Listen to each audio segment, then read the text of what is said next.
ঈদযাত্রার আরো খবর জানাতে রাজধানীর গাবতলী থেকে আমাদের সঙ্গে যুক্ত হচ্ছেন সহকর্মী মোহাইমনুল খান অপু।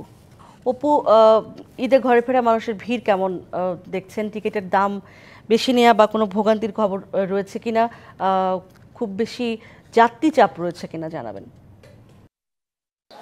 উর্মি, সকাল থেকে আমরা যেটা বলছিলাম যে গাবতলী বাস টার্মিনালে কিন্তু ঈদে যে যাত্রীর চাপ, সেই চাপ কিন্তু তুলনামূলকভাবে অনেক কম।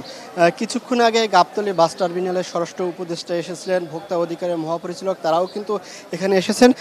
ঠিক 30 মিনিট পূর্বে স্বরাষ্ট্র উপদেষ্টা কিন্তু এই গাবতলী বাস টার্মিনালে এসেছিলেন এবং তিনি প্রতিটি কাউন্টার যেগুলো রয়েছে সেগুলো পরিদর্শন করেছেন এবং টিকিট যারা বিক্রি করেন সেই বিক্রেতাদের সাথে তিনি কথা বলেছেন, পাশাপাশি যাত্রীদের সাথেও কথা বলেছেন এবং কয়েকটি বাসেও আমরা তাকে গিয়ে সরাসরি যাত্রীদের সাথে কথা বলতে দেখেছি।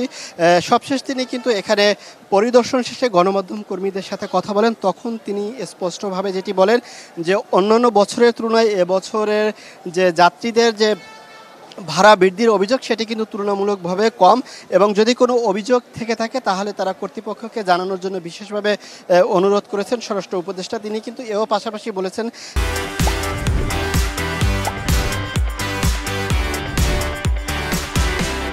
সাংবাদিকদের প্রশ্নের উত্তরে যেটি বলেছেন যে ফাঁকা রাজধানীতে কোনো ধরনের হুমকি নেই এবং নিরাপত্তায় কিন্তু প্রশাসন কাজ করবে, যেহেতু তাদের ছুটিও বাতিল করা হয়েছে। এবং স্বরাষ্ট্র উপদেষ্টা যখন ছিলেন তার কিছুক্ষণ আগেই কিন্তু ভোক্তা অধিকারের মহাপরিচালক তিনি কিন্তু এসেছিলেন, তিনিও বাস টার্মিনালগুলোতে এসে কথা বলেছেন এবং কিছু অভিযোগ তিনি এখানে পেয়েছিলেন ভোক্তা মহাপরিচালক, সেক্ষেত্রে তিনি কিছু জরিমানা করেছেন। বাসে বাড়তি ভাড়া তিনি সরজমিনে বাসগুলোতে ভিতরে প্রবেশ করে তিনি এই অভিযোগগুলো পাওয়ার পরে কিন্তু কয়েকটি বাসকে আমরা জরিমানা করতে দেখেছি। এছাড়া কাউন্টার যেগুলো রয়েছে সেই কাউন্টারগুলোতেও তিনি এসে কথা বলেছেন। টিকিট, একই সিটের টিকিট দুবার বিক্রি হয়েছে এমনও কিন্তু তিনি প্রমাণ পেয়েছেন।